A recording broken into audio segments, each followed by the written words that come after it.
Bismillahirrahmanirrahim. Assalamualaikum warahmatullahi wabarakatuh. Innal hamdalillah nahmaduhu wa nasta'inuhu wa nastaghfiruh wa na'udzu billahi min shururi anfusina wa min sayyiati a'malina. May yahdihillahu fala mudilla lahu wa may yudlil fala hadiya lahu. أشهد أن لا إله إلا الله وحده لا شريك له وأشهد أن محمدا عبده ورسوله اللهم صل وسلم وبارك على نبينا محمد وعلى آله وصحبه ومن تبعهم بإحسان إلى يوم الدين يا أيها الذين آمنوا اتقوا الله حق تقاته ولا تموتن إلا وأنتم مسلمون. Syukur alhamdulillah atas segala nikmatnya diberikan Allah. Salawat serta salam senantiasa tercurahkan kepada Rasulullah Muhammad sallallahu alaihi wasallam. Bapak-bapak, ibu-ibu hadirin, mari kita lanjutkan pelajaran kita kitab Al-Adabul Mufrad. Kita masih di dalam bab keutamaan salam. Dan hari ini kita sampai di bab ke-451, diberikan judul As-Salam adalah salah satu asma Allah Subhanahu wa ta'ala. Hadis nomor 989. Syihab mengabarkan kepada kami, ia berkata, Hamad bin Salama menceritakan kepada kami dari Humaid an Anas qala Rasulullah sallallahu alaihi wasallam, inna salama ismun min asma'illahi ta'ala wada'ahu Allahu fil ard fa afsus salam bainakum. Dari Anas, insyaallah ini terkait dengan Anas bin Malik. Ketika beliau berkata, Rasulullah sallallahu alaihi wasallam, beliau bersabda, sungguh as-salam adalah salah satu asma Allah Ta'ala yang diletakkan Allah di bumi, maka sebarkanlah salam di antara kalian. Kandungan hadis, kata as-salam mengandung segala makna yang lepas dari segala bentuk bencana dan mencakup penjagaan terhadap segala kekurangan. Oleh karena itu surga disebut Darussalam atau tempat keselamatan, karena surga atau jannah merupakan tempat yang bersih dari segala kekurangan dan bencana, aman dari segala kejahatan dan terjaga dari peperangan.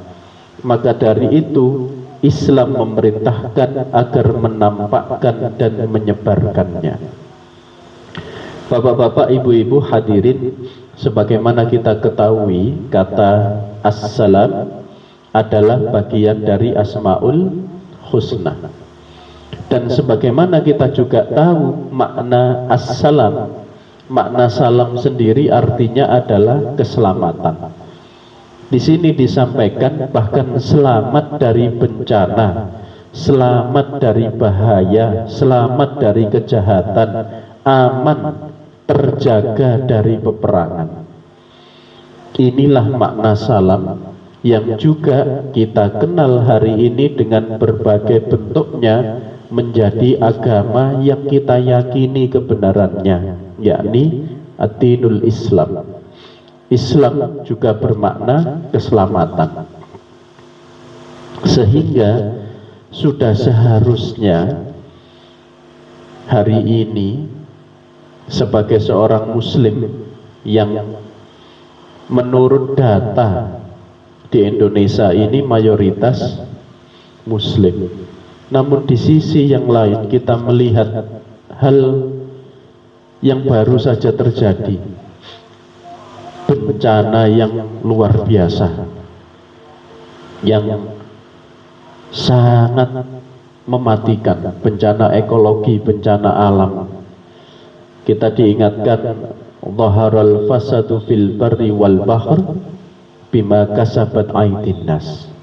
Kerusakan di darat, di laut itu tidak lain karena apa? Karena ulah tangan manusia. Mungkin akan sederhana ketika kemudian mengatakan anjane takdire wis wayahe. Loh, kita harus runtut dulu. Ini yang pernah saya baca dalam sirah Umar ibn Khattab.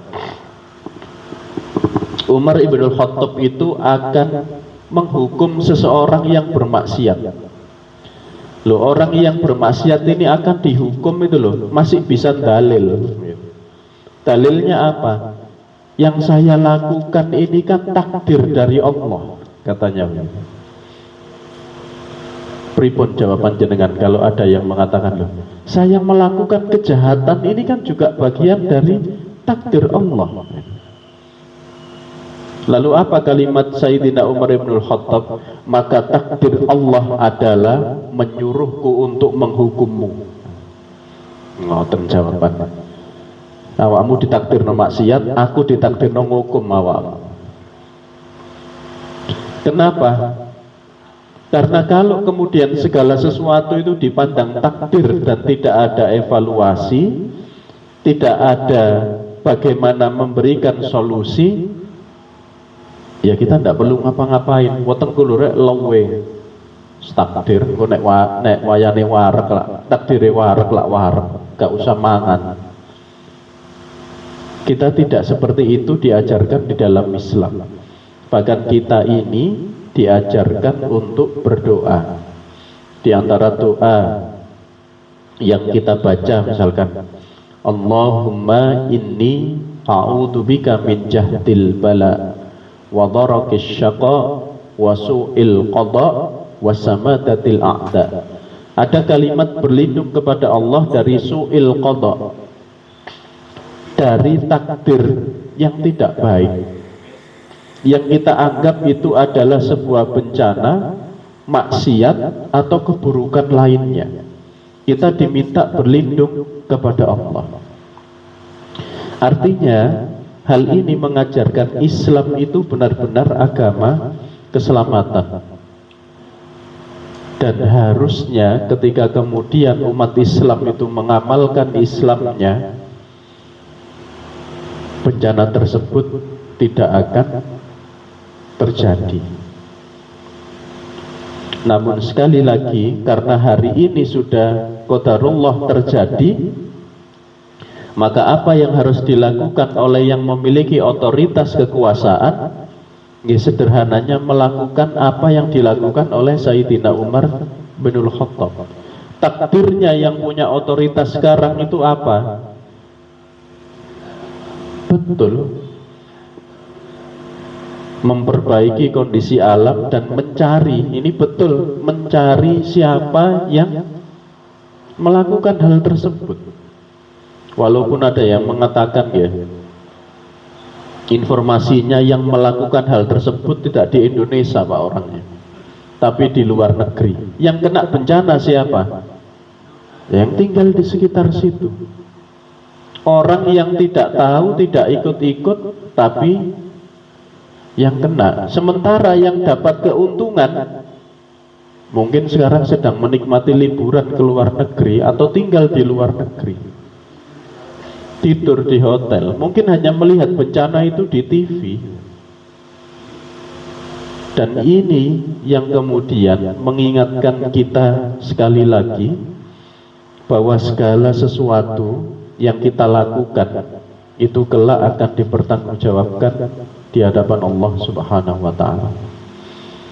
Maka beruntunglah mereka yang senantiasa berupaya untuk bertaubat dan berhenti dari melakukan keburukan. Siapa toh di antara manusia ini yang tidak memiliki dosa dan kesalahan? Tidak ada. Namun yang terpenting hari ini adalah kita berhenti melakukannya, memohon ampun kepada Allah. Kita masih ingat salah satu hadis terkait pertanyaan Rasulullah, atadruna mal muflis, tahukah engkau yang bangkrut? Ternyata ada kondisi di mana ketika kita merasa pahala kita sudah banyak, yakin wah mlebu swarga ya. Ndak tahunya orang ini antri nuntut hari ini. Mungkin kita tidak tahu kita ini sejatinya dizalimi oleh siapa, tapi nanti di akhirat wahussila ma fis sudur, semuanya dibuka oleh Allah. Awakmu biyen iku celaka iku gara-gara iki, maka kita bisa menuntut di akhirat kelak. Dan setiap bagian dalam kehidupan ini tidak lepas dari pengetahuan Allah Subhanahu wa ta'ala. Oleh karena itu, hari ini mereka yang meninggal dunia yang jumlahnya ratusan itu dizalimi gitu. Dizalimi. Kelak akan nuntut orang-orang yang melakukan kerusakan tersebut. Dan kita ketahui bahwa justru adanya akhirat itu menjadikan kehidupan kita di dunia adil. Kalau tidak ada akhirat, alangkah tidak adilnya, Pak. Contoh ini, orang-orang yang dizalimi itu kan belum sempat menuntut balas di dunia, sudah mati terlebih dahulu. Kalau tidak ada akhirat, kok cek gak adil urip. Sudah teraniaya, mati, selesai. Sementara yang melakukan itu guyang-guyu bahagia loh. Ini justru aneh dan tidak seimbang ketika kemudian akhirat itu tidak ada. Ya Allah. Bahkan di sini sekali lagi disampaikan, lepas dari segala bentuk bencana, namun kita juga diberikan Allah Subhanahu wa ta'ala kebahagiaan bagi orang yang beriman kepada Allah. Mereka yang kelak akan masuk ke dalam Darussalam, tempat keselamatan, yakni jannah, maka mereka akan mendapatkan segala kenikmatan. Karena surga merupakan tempat yang bersih dari segala kekurangan, bersih dari bencana, aman dari segala kejahatan, dan terjaga dari peperangan. Hari ini terkait dengan Sudan ya, peperangan juga terjadi. Kita bisa melihat SAF ketika nembak takbir, RSF ketika nembak takbir. Wallahu a'lam. Tapi sekali lagi di akhirat kelak semua akan mempertanggungjawabkan. Orang awam kan juga bingung loh, iki sing bener sing endi? Sing iki takbir, tapi situk nggawa celurit, situk nggawa pedang. Padha takbire tapi ini Allahu Akbar jenengan bae. Mboten bingung ya. Ini sekali lagi jannah nanti itu ya Allah penuh dengan kenikmatan. Walaupun mungkin seseorang dianggap meninggal dunianya tragis, meninggal dunianya sangat mengerikan, namun di jannah ini bukan ukuran fisik, bukan ukuran tubuh kita hari ini. Hal yang sangat nyata di hadapan kita dari 4 sahabat Rasulullah, 4 sahabat utama ini, sebagaimana kita ketahui, 4 ini yang meninggal sakit 1, yeah. Yang meninggal dibunuh 3, jangan bayangkan. Sayyidina Abu Bakar meninggalnya beribut, sakit atau dibunuh? Abu Bakar As-Siddiq sakit, Sayyidina Umar dibunuh. Setelah itu digantikan oleh Sayyidina Uthman, dibunuh. Sayyidina Ali, jangan bayangkan. Kalau kita kemudian melihat bahwa dipateni rek, cek soroe mati ya misalkan ya. Tetapi Allah menjadikan bentuk yang kita anggap itu menakutkan, itu dijamin jannah justru. Orang yang mati perang, ketika kita membaca banyak sejarah sahabat-sahabat yang meninggal dalam pertempuran perang Badar dan sebagainya, kondisi tubuhnya juga dikisahkan tercabik-cabik sampai di tubuhnya seolah-olah tidak ada tempat kecuali luka. Orang melihatnya mungkin, ya Allah, ngeri nih. Tetapi sekali lagi itu jasad, ruhnya berbeda nasibnya, istilahnya kondisinya jauh berbeda. Oleh karena itu sekali lagi, ketika kita nanti menjadi ahlul jannah, menjadi bagian dari perumahan Darussalam. Jadi Darussalam itu perumahan keselamatan, tempat keselamatan. Maka semua kesusahan yang kita rasakan itu, kita ditanya, apakah engkau pernah merasa susah ketika di dunia? Jawabannya, tidak pernah. Walaupun di dunia hidupnya sangat susah, tetapi masuk jannah ditanya, tidak pernah susah saya hidup. Jawabannya ngoten. Tapi orang yang hari ini bahagia pol di dunia, wes, apa saja punya, kenikmatan di dunia, apa yang dia inginkan keturutan. Tapi kelak masuk ke neraka ditanya, kamu pernah bahagia tidak di dunia? Tidak pernah. Lu jawabannya ngoten. Artinya, ya Allah, dengan 60 tahun yang disampaikan umat Rasulullah ini, bukankah ya kita sama-sama merasakan wis sakmene ya umurku tibane, dan tidak ada kata lain sebagai seorang mukmin kecuali semakin bertambah usia semakin bertambah kebaikan. Ya. Detik demi detik, hari demi hari kita berusaha untuk menambah kebaikan. Dan inilah keuntungan dalam kitab Al-Adabul Mufrad.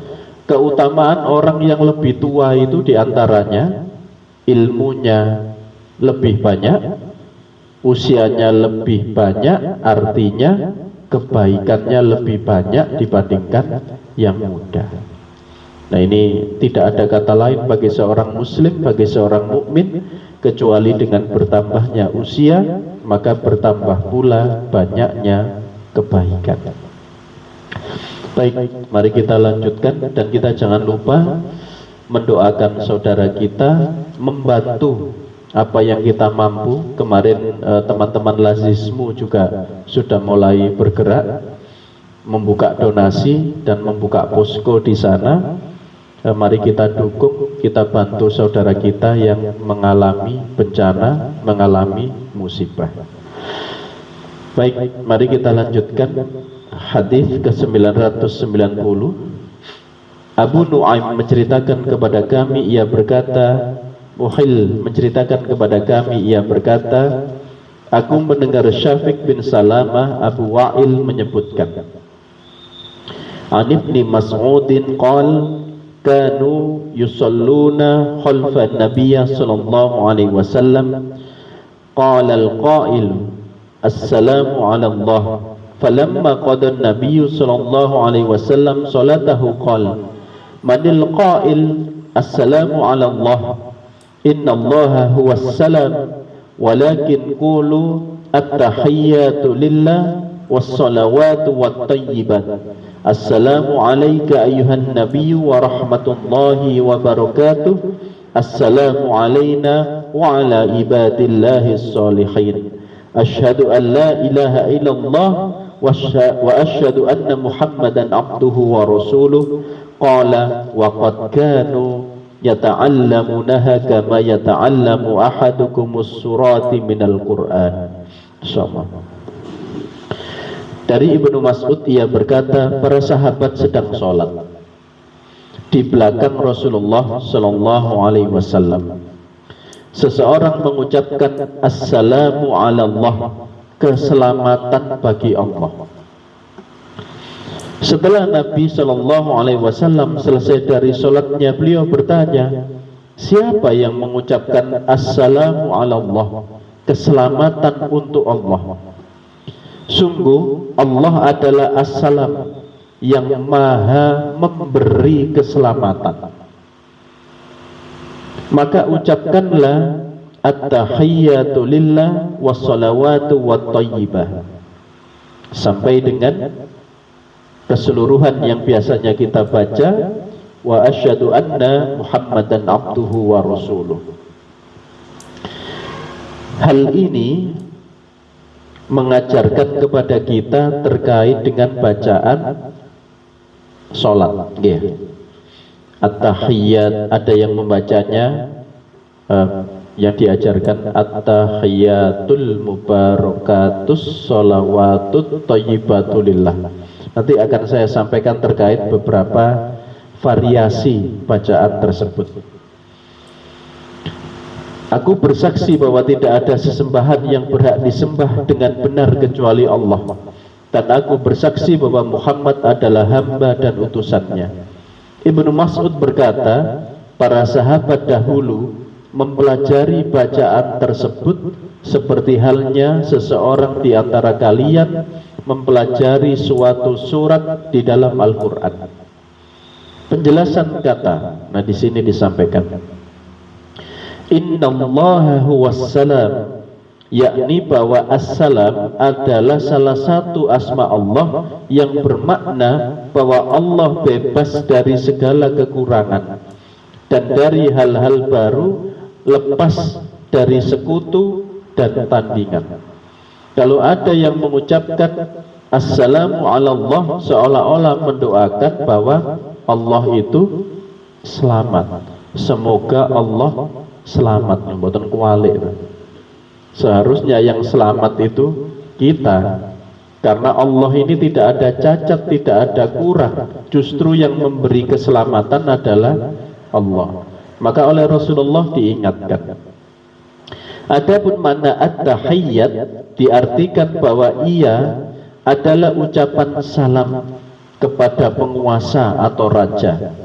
Maka salam untuk Allah adalah bahwa segala pengagungan hanya milik Allah. At-tahiyyatu lillah, bahwa segala bentuk penghargaan, pengagungan hanya untuk Allah. Seperti halnya alhamdulillah, segala puji hanya milik Allah. Kemudian as-sholawat dimaknai solat-solat yang wajib dan yang sunnah, baik yang rawatib maupun yang lainnya, juga dapat diartikan sebagai segala macam ibadah dan segala doa. Innas sholati wa nusuki wa mahyaya wa mamati lillahi rabbil alamin. Jadi segala sesuatu yang kita lakukan tidak ada kata lain kecuali untuk Allah. Maka orang yang memahami hal ini, Bapak Ibu hadirin, akan bermaksiat itu berulang kali berpikir. Karena tidak mungkin kita bermaksiat itu untuk Allah, karena maksiat itu melanggar aturan Allah. As-salawat, yakni seluruh salat ibadah kita sekali lagi untuk Allah Subhanahu wa ta'ala. At-thayyibat, perkataan yang baik untuk memuji Allah, bukan perkataan yang tidak layak untuk sifat-sifatnya. Kita menyebutnya kalimat thayyibah, kalimat-kalimat yang berisi kebaikan, yang mengingatkan kita. Orang yang terbiasa dengan kalimat thayyibah, ketika terjadi sesuatu bahkan refleks kaget, yang muncul adalah kalimat yang baik. Jenengan digetak apa kesandung, yang muncul otomatis astagfirullahaladzim. Tapi nek biasanya pun meso-meso kesandung. Ini kebiasaan. Saya sering kali menyampaikan ya. Ada yang pernah operasi, Bapak Ibu yang di sini. Operasi itu kan di bius, ada yang di bius total ya, operasi besar ya. Di tayangan maupun cerita dari teman anestesi, orang yang dibius itu apa yang paling diingat, apa istilahnya, bawah sadar, ya, ingatan bawah sadar itu tiba-tiba muncul. Jadi ada yang ketika dibius, apa yang dia ingat-ingat itu muncul dalam bentuk dia lakukan dalam kondisi merem, tetapi kalimatnya, nah ini lah, kalau jenengan biasanya menghafal Al-Quran dibius, Al-Baqarah yang keluar, alhamdulillah. Lah ketika dibius terus sing ngomong, sing boten genah niku dokter ngoperasi gitu. Atau mungkin yang nunggu. Bayangkan ini ketika kemudian hal itu terjadi, ini masih di dunia, bukankah kita merasa mungkin ditertawakan, tapi kita tidak sadar, ya. Ketika sadar baru kemudian sampe memang lu ngomong apa. Nah ini kebiasaan. Dulu kan ada guyonan gini, nang sirotol mustaqim iku rambut siji dibagi. Jadi kita bisa bayangkan. Terus ada yang guyonan, nek ngono latihan ket saiki ae. Tetapi sekali lagi ini bukan seperti sirkus, tapi ini adalah kebiasaan yang kita lakukan semasa hidup, sehingga kesulitan melewati sirotol mustaqim itu akan terbayar dengan kebaikan kita selama hidup di dunia. Bahkan guyonannya anak-anak, won menit dihukum malaikat, oh ya tak sogok malaikate, ngoten. Dipikir nih tentunya kayak napa malaikat disogok nih. Enten malih guyonan, kon mlebu swarga patas lho, duwe wong jero. Jadi analogi-analogi hari ini terkait dengan hal-hal yang thayyibah, keluarga yang thayyibah, kalimat yang thayyibah, masyarakat yang thayyibah. Bahkan kita ini berharap baldatun thayyibatun wa rabbun ghafur. Bukan main-main cita-cita ini. Bahkan ingin memiliki sebuah komunitas, memiliki masyarakat bahkan yang lebih luas, negara yang warabbun ghafur, masyarakat yang benar-benar mendapatkan ridho, mendapatkan ampunan dari Allah Subhanahu wa ta'ala. Ya Allah, itu harapan kita. Sehingga di sini disampaikan jumhur ulama fikih dan ahli hadis mengatakan bahwa pengucapan syahadat, atau kita menyebutnya tasyahud, pengucapan syahadat atau tasyahud Ibnu Mas'ud itu lebih afdal, karena menurut perawi hadisnya lebih sahih, meskipun bentuk-bentuk tasyahud yang lain juga benar. Nah ini penjelasan ulama terkait dengan hal tersebut. Jadi yang dibaca ini at-tahiyyatu lillah wassalawatu wattayyibah, assalamu alayka ayyuhan nabiyyu wa rahmatullahi wa barakatuh, assalamu alayna wa ala ibadillahi sholihin, asyhadu an la ilaha illallah wa asyhadu anna muhammadan abduhu wa rasuluh. Kalimat ini dinilai oleh ulama adalah yang paling sahih untuk diamalkan. Meskipun ulama juga menyampaikan ada juga bentuk atau versi yang lain dari bacaan tersebut, namun sungguh para sahabat mempelajari kalimat ini penuh perhatian, sebagaimana perhatian mereka dalam mempelajari sebuah surat Al-Quran. Ini menegaskan dari usaha mentarjih, jadi usaha untuk memunculkan, menguatkan hal ini. Mereka berkata, inilah yang disyariatkan, bahwa hendaknya orang yang sholat mengucapkan secara pelan, sebagaimana para sahabat mengucapkan dengan pelan pada masa Rasulullah Sallallahu Alaihi Wasallam. dan masa setelah wafatnya beliau, baik mereka dekat dengan Nabi maupun jauh dari Nabi, baik yang sholat di masjid beliau maupun di masjid-masjid yang lain. At-Ta'ibi berkata, kami mengikuti lafaz bacaan Rasul itu sendiri yang diketahui oleh para sahabat. Ulama menyampaikan, diantaranya Al-Alama Albani berkata, sungguh bacaan dalam tasyahud Assalamu alaika adalah semasa Rasulullah masih hidup. Jadi ini diantaranya pendapat Syekh Albani. Beliau menyampaikan kalimat Assalamu alaika adalah semasa Rasulullah masih hidup. Adapun setelah beliau wafat, maka mereka mengucapkan dengan tasyahud Assalamu ala Nabi ketika Rasulullah sudah meninggal dunia.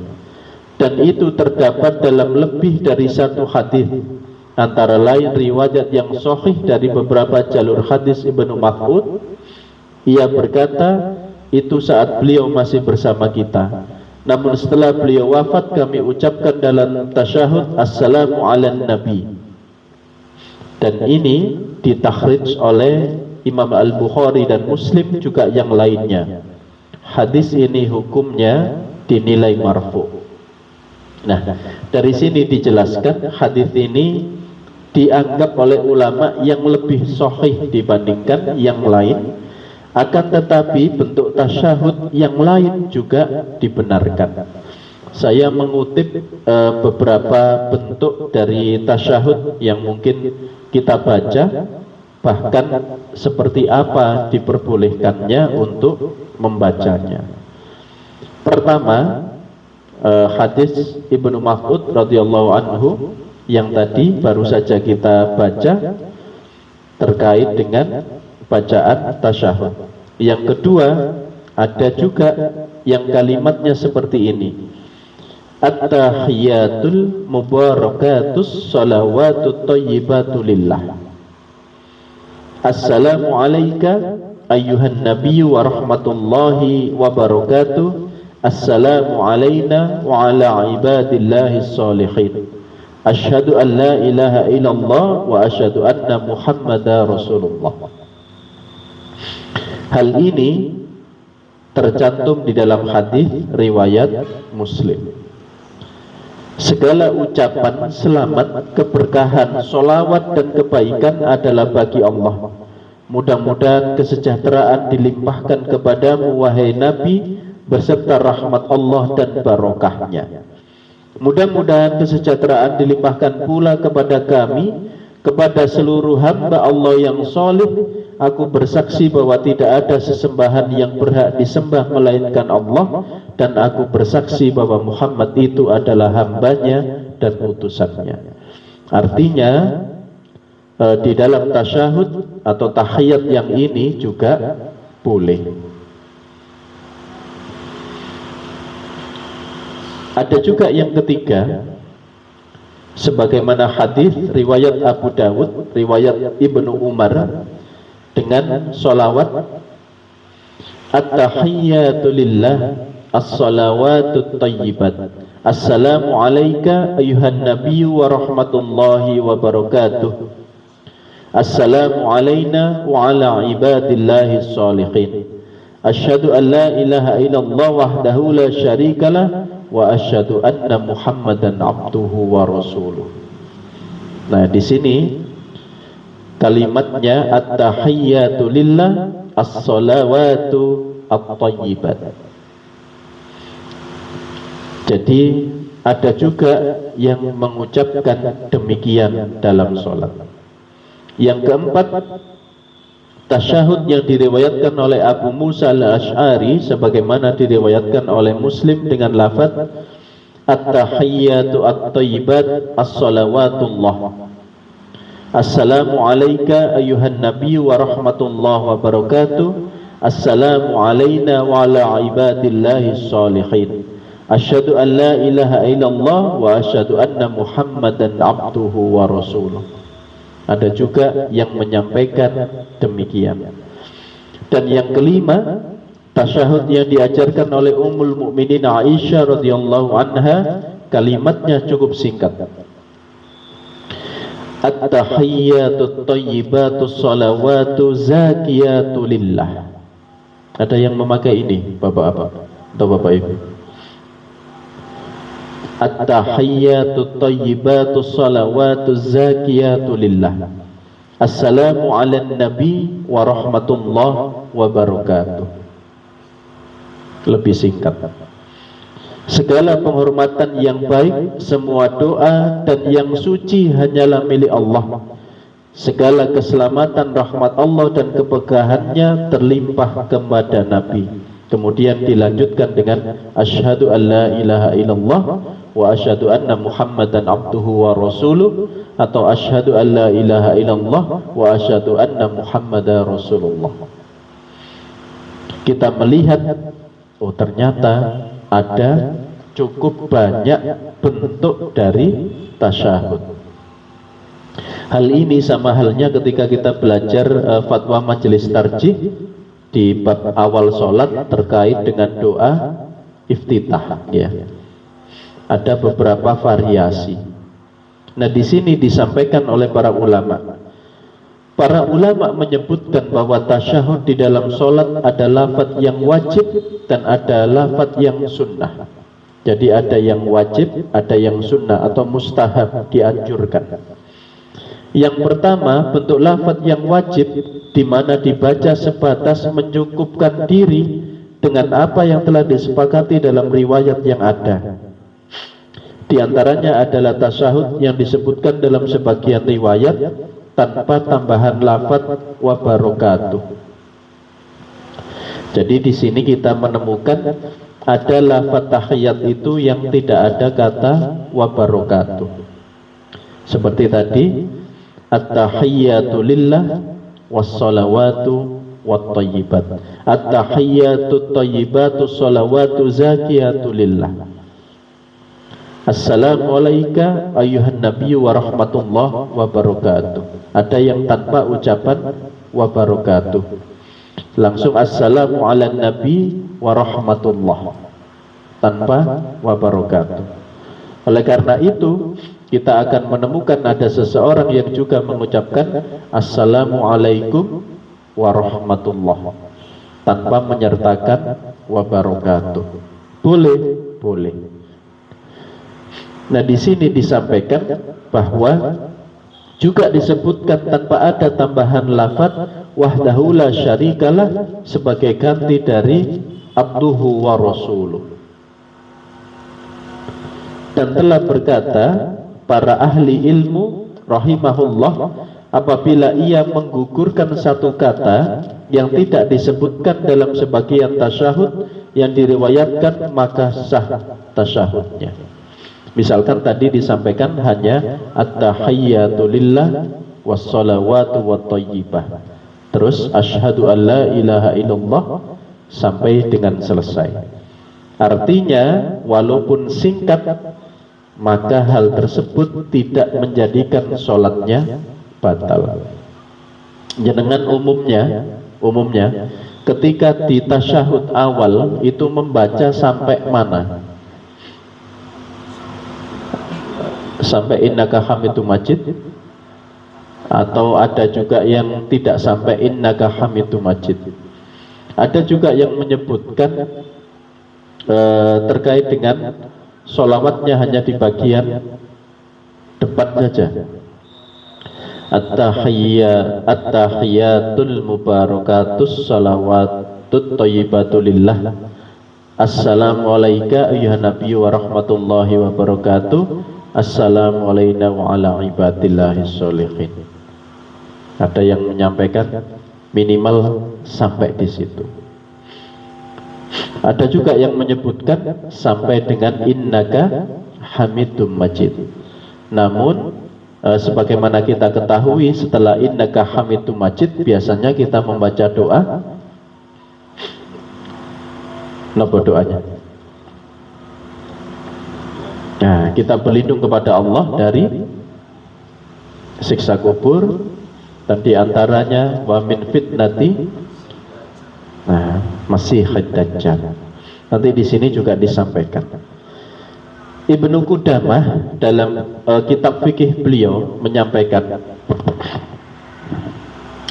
Ibnu Qudamah lebih memilih atau menguatkan tasyahud dari Ibnu Mas'ud.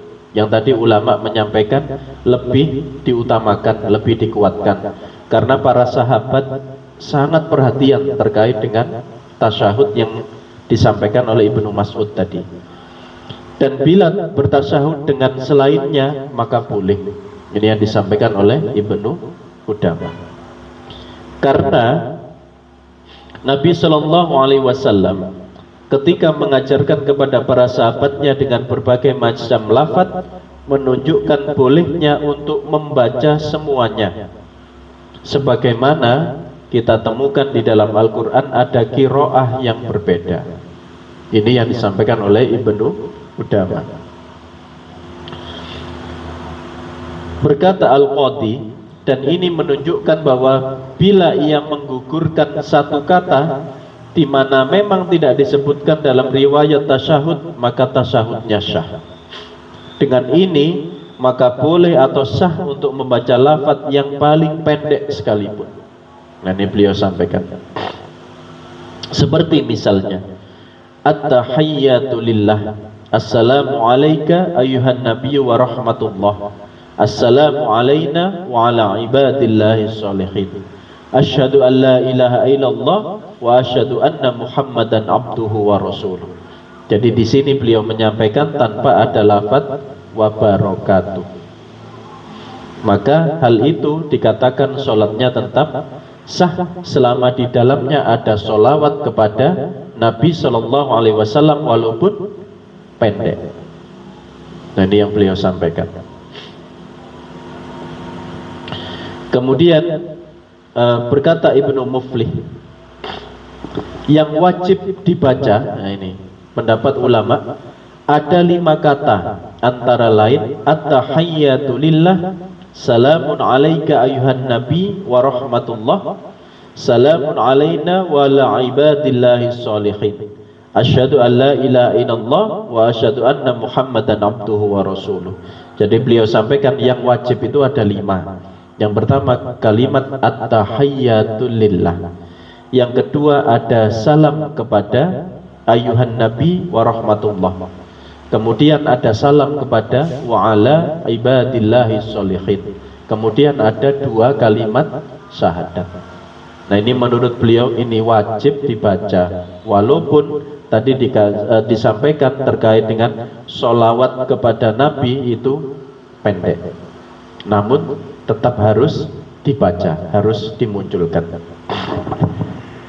Imam An-Nawawi menyampaikan paling minimalnya dengan membaca at-tahiyyatu lillah, salamun alaika ayuhan nabi wa rahmatullah wa barakatuh, salamun alaina wa ala ibadillahi sholihin, asyhadu an la ilaha illallah wa asyhadu anna Muhammadar rasulullah. Ini yang disampaikan Imam An-Nawawi sama, ada 5 ternyata. Dan lebih utama seseorang yang sholat untuk mencukupkan diri dengan apa yang wajib dan tidak membuang-buang atau memboroskan kata. Nah, ini yang disampaikan oleh Imam An-Nawawi. Setelah itu berdoa dengan doa apa saja yang diinginkan. Jadi setelah innaka hamidum majid, maka beliau menyampaikan boleh berdoa dengan doa apa saja yang diinginkan. Dalam hadis dari Abu Hurairah bahwa Rasulullah Shallallahu Alaihi Wasallam bersabda, "Idza tashahhada ahadukum fal yata'awwad billahi min arba'in min adabi jahannam wa min adabil qabri wa fitnati mahya wa mamat wa min syarri masihid dajjal, thumma yad'u li nafsihi bima badalahu." Hadis riwayat An-Nasa'i. Jika salah seorang di antara kalian bertasyahud, maka mintalah perlindungan kepada Allah dari 4 perkara, yaitu dari siksa jahanam, dari siksa kubur, dari fitnah hidup dan mati, dan dari kejelekan Al-Masih Al-Dajjal. Kemudian hendaklah ia berdoa untuk dirinya sendiri dengan doa apa saja yang dia inginkan, yang menjadi keinginan kita, dengan catatan hendaklah dengan bahasa Arab, atau ulama menyampaikan yang lebih utama adalah doa yang makthur, atau doa yang berasal dari redaksinya, ya. Redaksinya itu berasal dari Al-Quran ataupun hadis. Dikatakan oleh salah seorang ulama Syafi'iyah, Muhammad bin Al-Khatib Asy-Syarbini rahimahullah, beliau menyampaikan perbedaan pendapat yang terjadi adalah pada doa makthur. Adapun doa yang tidak makthur, tidak berasal dari dalil Al-Quran dan As-Sunnah, maka tidak boleh. Doa atau zikir tersebut yang dibuat-buat dengan selain bahasa Arab lalu dibaca dalam sholat, hal seperti itu tidak dibolehkan, sebagaimana dinukilkan oleh Ar-Rafi'i dari Imam Syafi'i sebagai penegasan dari yang pertama. Sedangkan dalam kitab Ar-Rawdah diringkas untuk yang kedua, juga membaca doa seperti itu dengan selain bahasa Arab mengakibatkan sholatnya batal. Nah, di sini artinya selepas innaka hamidum majid, ulama menyampaikan boleh berdoa dengan tambahan apa saja, namun mencari doa itu doa utamanya yang makthur. Ada selisih pendapat terkait dengan doa yang makthur, tapi doa yang tidak makthur maka tidak ada selisih terkait dengan lebih baik jangan, karena khawatirnya pemborosan kata. Walaupun juga kita temukan boleh selama dibaca redaksi tersebut dalam bahasa Arab. Tetapi kalau selain bahasa Arab, nah ini ulama menyampaikan sholatnya batal. Misal dalam setelah tahiyat innaka hamidum majid, minta perlindungan dari Allah dari 4 hal, kemudian bahasa Indonesia, ya Allah di masjidmu, tapi diucap tidak dibatin, ya. Kalau dibatin misalkan, itu tidak menjadi persoalan. Ulama menyampaikan selama tidak muncul dari lisan kita bentuknya kalimat. Jadi bukan dalam bahasa selain bahasa Arab. Namun ulama sekali lagi menyampaikan yang utama dari permintaan doa itu, maka carilah doa yang ada redaksinya di dalam Al-Quran ataupun di dalam hadis, sehingga mungkin kita akan menemukan teman atau saudara kita ketika sholat sunnah tahiyatnya lama kok gak salam-salam. Mungkin yang diminta kepada Allah juga banyak dan hafal doa yang cukup panjang gitu. Bahkan di antara doa itu, sebagaimana kita ketahui, posisi terdekat agar doa kita ini dikabulkan diantaranya adalah ketika kita sholat. Karena sholat sendiri itu maknanya doa. Bahkan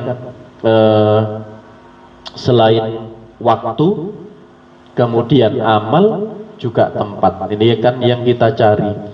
Sehingga ketika kita melaksanakan haji atau umroh misalkan, sudah tempatnya mustajabah, kemudian waktunya juga mustajabah, amal yang dilakukan ibadahnya itu juga membantu terkabulnya doa.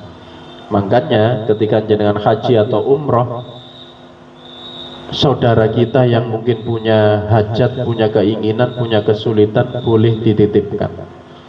Bahkan diantaranya di pesantren itu, kalau ada jamaah yang akan melaksanakan haji atau umroh, dititipkan doa agar santri-santri ini sukses dunia akhirat. Kalau ada santri yang kesulitan belajar, itu sampai namanya ditulis titip, satu santri ini dititipkan, sampai begitu. Karena kebanyakan kita itu kaitannya dengan pendidikan anak-anak kita lebih cenderung kan action kegiatannya.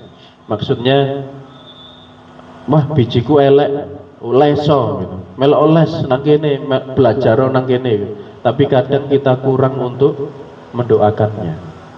Usahanya sudah maksimal, ternyata doanya biasa-biasa saja. Nah, di dalam Islam itu kita diajarkan berdoa, kita juga berusaha untuk maksimal, usahanya berusaha untuk maksimal. Wong kita ini kondisi perut mules, mau BAB sudah tidak tahan, itu doa dulu atau dodok dulu? Doa dulu, jangan bayangkan. Itu padahal kondisi sudah tidak bisa tertahankan, kita masih harus berdoa terlebih dahulu. Sampun apa? Baik, insyaallah kaitannya dengan malam hari ini dua hadis. Yang pertama, assalam itu adalah bagian dari asmaul husna, dan di dalam sholat penyebutan salam, sholawat, keselamatan itu ada cukup banyak pada tahiyat awal maupun tahiyat akhir, doa yang kita baca. Mari kita beristighfar, kita tutup dengan doa kafaratul majelis.